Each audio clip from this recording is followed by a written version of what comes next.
দর্শক আসসালামু আলাইকুম, কেমন আছেন আপনারা? আশা করি ভালো আছেন। যারা সরকার থেকে 20,000 টাকা নিতে চান তাদের জন্য আজকের এই ভিডিওটা, সম্পূর্ণ ভিডিওটা দেখবেন, কোথায় স্কিপ করবেন না। স্কিপ করলে আপনি কোনো কিছু বুঝতে পারবেন না। সরকারি অনুদান 20,000 টাকা আপনাকে নিতে হলে আপনাকে যে কাজটি করতে হবে, বন্ধুরা, আপনাকে এই 20,000 টাকা নিতে হলে যে কাজটি করতে হবে, এই যে অনুদানের 20,000 টাকা আপনাকে নিতে হলে আপনাকে কি করতে হবে? ওয়েবসাইটে গিয়ে রেজিস্ট্রেশন করতে হবে। কিভাবে আপনি রেজিস্ট্রেশন করবেন সেটি এখন দেখিয়ে দেব।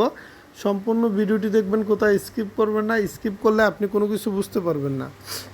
এজন্য আপনি আপনার মোবাইল থেকে কি করবেন, ক্রোম ব্রাউজারে চলে যাবেন, অথবা যে কোনো একটি ব্রাউজার থেকে আপনারা google.com সার্চ অপশনে চলে যাবেন। যে কোনো একটি ব্রাউজার থেকে google.com সার্চ অপশনে গিয়ে আপনাকে সার্চ করতে হবে। প্রত্যেকের মোবাইল থেকে আপনারা সার্চ করতে হবে। আমি যেভাবে দেখিয়ে দেবো ঠিক এভাবে আপনাদেরকে সার্চ করতে হবে। একটু অপেক্ষা করুন, আমার এতক্ষণ বিদ্যুৎ ছিল না, জাস্ট আমি এখন ওয়াইফাইটা কানেক্ট করে নিচ্ছি, একটু অপেক্ষা করবেন।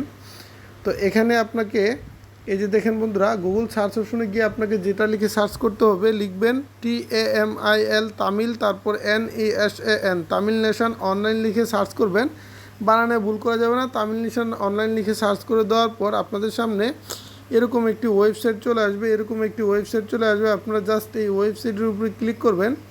এই ওয়েবসাইটের উপরে ক্লিক করার পর এখান থেকে আপনাকে যে কাজটি করতে হবে, এই থ্রি ডট আইকনে ক্লিক করবেন। এই থ্রি ডট আইকনে ক্লিক করার পর এখান থেকে আপনাকে যে কাজটি করতে হবে, এখানে দেখেন গভর্নমেন্ট লেখা আছে, আপনাকে এই গভর্নমেন্টের উপরে ক্লিক করতে হবে। গভর্নমেন্টের উপরে ক্লিক করার পর এখান থেকে আপনারা দেখবেন এরকম একটা ছবি দেওয়া আছে, জাস্ট এটার উপরে ক্লিক করবেন। এটার উপরে ক্লিক করার পর একটু নিচে চলে আসবেন। একটু নিচে চলে আসার পর এখানে দেখবেন গভর্নমেন্ট হেল্প লেখা আছে, গভর্নমেন্ট হেল্পে চলে আসবেন। গভর্নমেন্ট হেল্পে চলে আসার পর এখানে আপনি আপনার সম্পূর্ণ নামটা ইংরেজিতে লিখবেন, বানানে ভুল করা যাবে না। তারপর এখানে আপনি আপনার বিকাশ নাম্বারটি দিয়ে দিবেন। এখানে বিকাশ নাম্বারটি দেওয়ার পর এখানে আপনি দেখতে পারবেন যে আপনি আপনার এই যে দেখেন আপনি আপনার নাম্বার, তারপর এখানে বিকাশ নাম্বার, এগুলো সব ঠিকঠাক আছে কিনা। এগুলো সব ঠিকঠাক থাকলে এখান থেকে আপনি রেজিস্ট্রেশন করণে ক্লিক করবেন। রেজিস্ট্রেশন করণে ক্লিক করলে 1 থেকে 6 ঘন্টার ভিতরে আপনাদের অ্যাকাউন্টে টাকা চলে আসবে।